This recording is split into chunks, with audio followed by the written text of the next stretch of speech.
Предишния път ви дадахме упражнения, свързани с проблеми във врата, да се стръпване по ръката. Много често тези упражнения помагат за болки при неправилна позиция.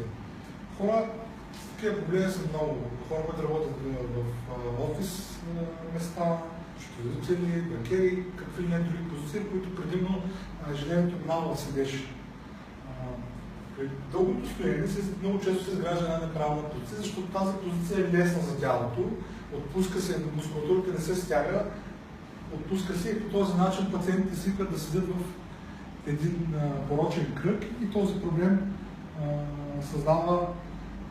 последствие създава голям проблем тази позиция и може да предизвика дори до сериозни болки, като изтръпване и нощни болки и много дълги сесии от проблеми. Сега, бяхме дали едно упражнение, което искам първо него да коригирам, при което трябваше да се справите позицията и да прибирате брадичката назад. Това, което разбрах някои мои пациенти, които им като цяло много им харесва упражнението, ще са комбинирани напред и назад. Аз държа да отбележа, че при това упражнение началната позиция е неутрална позиция, нормалната позиция. И от тази позиция просто прибирате брадичката назад. Не отивате напред, а само назад и до вашата неутрална позиция. Назад.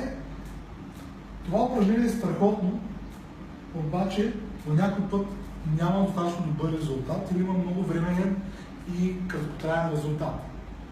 Това е една от причините, поради която сега ще обсъдим, е поради скованост и, как да го обясня, адаптация на тялото в позиция, която по принцип е свикнала с годините, която не е нормална, но за човек е станала нормална. Поред тази причина, прешените си да зад напред, тези прешени се обтягат и седят винаги обтегнати напред. И когато вие се опитате да се приберете брадичката назад, вие приберете отгоре, обаче в следващия момент, когато се отпуснете, тя пак се връща напред. Това може да е една от причините, може да е поради скованост и неподвижност на долната част на шията и горната част на гръдния отдел. На практика тези 4-5-6 прешена, които трябва хубаво да раздвижим, да подобрим движението там, да подобрим позицията и тогава много по-лесно ще приберете главата назад и ще има много по-дълготраен ефект. Как можем да разберем, че имаме такъв проблем? Един много прост тест е да застанете на стената и да пробвате да залепите рамената и да приберете главата назад. Ако това е невъзможно за вас или чувствате голям дискомфорт и напрежение по задната част на главата, на врата по-скоро и надолу по гърба, това говори, че имате голяма скованост.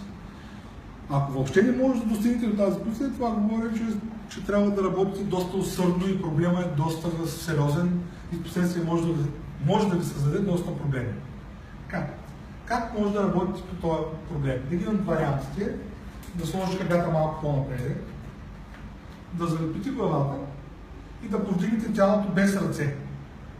По този начин главата ви се прибира, а тялото ви се изправя. Пак повтарям. Краката са леко по-напред, съвсем малко.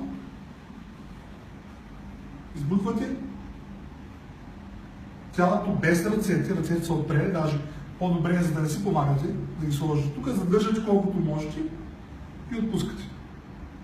Това може да го направите няколко пъти. Така. Друго упражнение, което е хубаво, лягате по корем. По принцип е хубаво, може да използвате малко хавдийка, малко по-надолу. Така, под челото. Единият вариант е, ръцете са отделени около 45 градуса от тялото. Настрани. 45 градуса. И от тази позиция дигате с коклачетата нагоре към тавана. И задържате. Това може да го прави, всяко едно от тези упражнения може да ги прави 3 пъти по 10. И задържате. Второто упражнение с ръцете 90 градуса от тялото и повдигате нагоре и задържате. Третото упражнение по 120-130 градуса повдигате ръцете и задържате. И четвъртото, което е най-трудно, дигате така и завъртате с палците нагоре. Дигате така, около 90 градуса са ръцете и завъртате с палците нагоре. Завъртате, правите това. Има още едно упражнение, което може да го направите като начало. Ако може да легнеш по гръб. И слагате една отбавничка малко по-докато и около кръста, нашата кръста. Така. И направите си едно руло.